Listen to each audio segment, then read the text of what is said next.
sorry about that. The video got cut off, and I got a chance to switch the angle. So, um, yeah. So when you're in things, unions, connections, attachments that are, well, attachments, because it's not a connection if it's not for you. If it's not stemming from you being authentically you, right? Your truest self. So it's like an avalanche of things. So they want, they ask a question, where you see yourself in the future, because some of them, they know that some can see into the future, and they are manifesting from them true selves, especially when you're a child. That's when you're most likely, and that's when it's easier to pick that out, right? Because there has been there hasn't been enough manipulation, there hasn't been enough things to bury and burden your true self, right? Because from the day you're born, you start dying, especially in a country, where you're born and you're labeled with a number, right? And it's like that. It's a system to make sure that we are not, that almost makes sure that we are not truly and authentically in ourselves, comfortable in our own skin or in our purpose. And that's wow. Why is that, right? So you get this question. So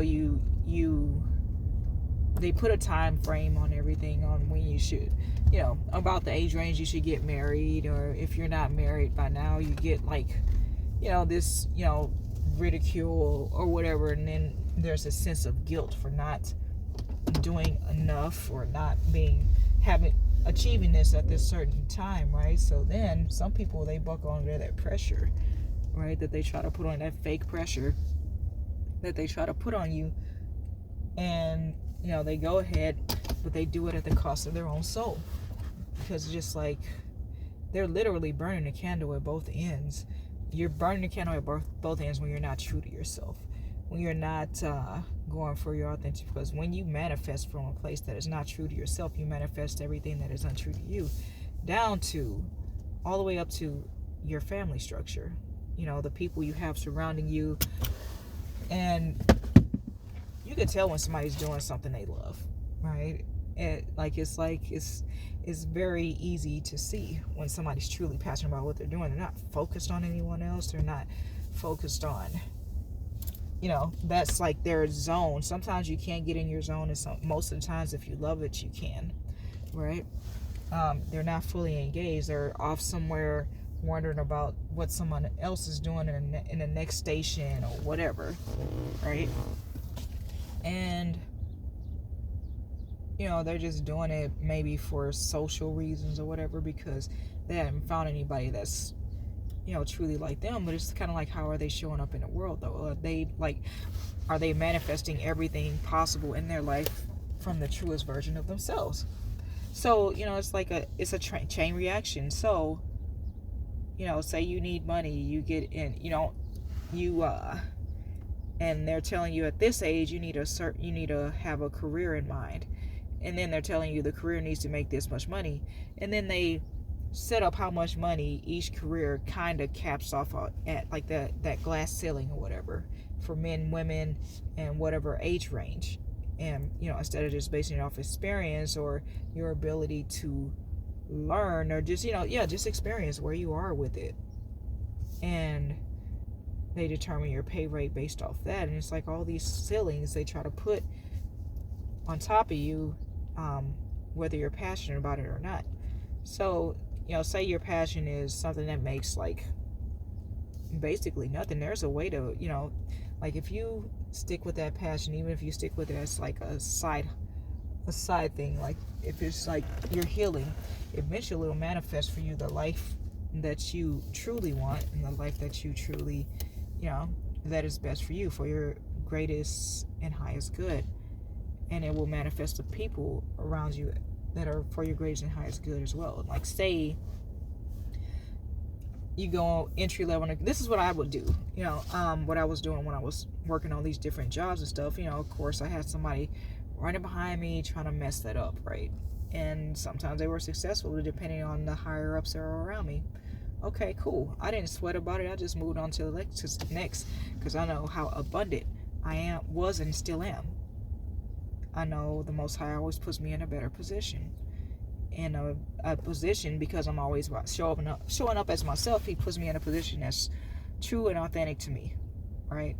And so, what my first job was housekeeping. Just like, okay, that was me kind of, I just wanted a job. I didn't care what.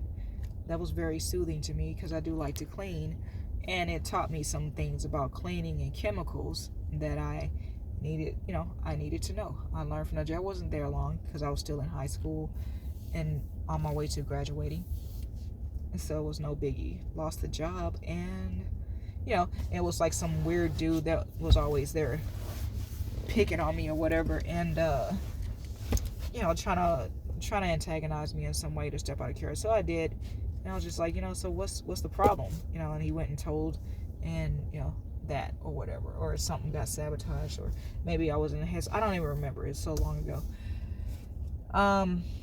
What then? I broke off into insurance.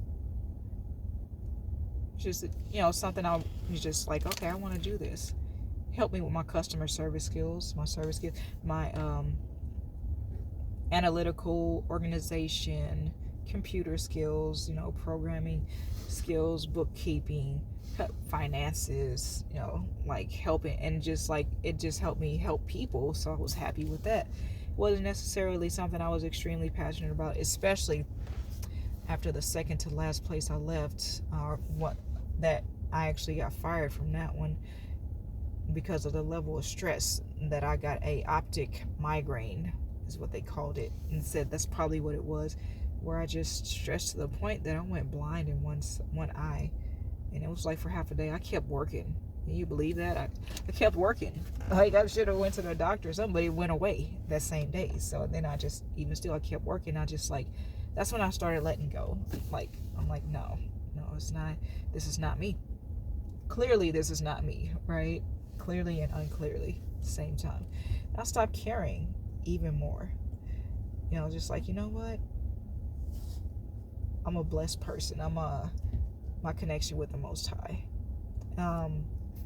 is solid, and I know that, and I need to stop stressing over this rinky-dink little office with this greasy-haired manager that's always on my back somehow. Just like he's always